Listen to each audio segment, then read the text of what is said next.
ঢাকা জেলার একদম শেষ প্রান্তে আমি, অর্থাৎ ঢাকা জেলা থেকে সিংহের উপজেলায় প্রবেশ করতে হলে একটি মাত্র সেতুকে অতিক্রম করতে হয়। আর এই সেতুটি সিংহের উপজেলা আর ঢাকা জেলাকে পৃথক রেখেছে। এই যে সেতুটি দেখতে পাচ্ছেন, এটি হলো বাশা শহীদ রফিক সেতু। এই সেতুর পশ্চিমে সিংহের উপজেলা, পূবে হলো ঢাকা জেলা।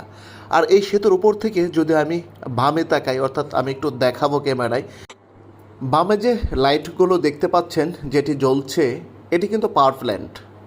এটি সিঙ্গারে অবস্থিত। মানে এখানে 255 মেগাওয়াট বিদ্যুৎ উৎপাদিত হয়। আবার ডাইনে যেটি দেখাচ্ছে, এই ডাইনে কিন্তু আরেকটি পাওয়ার প্ল্যান্ট রয়েছে, যেটিও সিঙ্গারে অবস্থিত। এখানে 55 মেগাওয়াট বিদ্যুৎ উৎপাদিত হয়। অর্থাৎ এই দুটি পাওয়ার প্ল্যান্টে, যেখানে সিঙ্গারে অবস্থিত এই দুটি পাওয়ার প্ল্যান্ট, সেখানে 300 মেগাওয়াটের উপরে বিদ্যুৎ উৎপাদিত হয়। কিন্তু আশ্চর্য বিষয় হলো যে এই সিংহের উপজেলায় 300 মেগাওয়াটের উপর দুটি পাওয়ার প্ল্যান্ট রয়েছে, কিন্তু এর সুফল কি সিংহেরবাসী পাচ্ছে?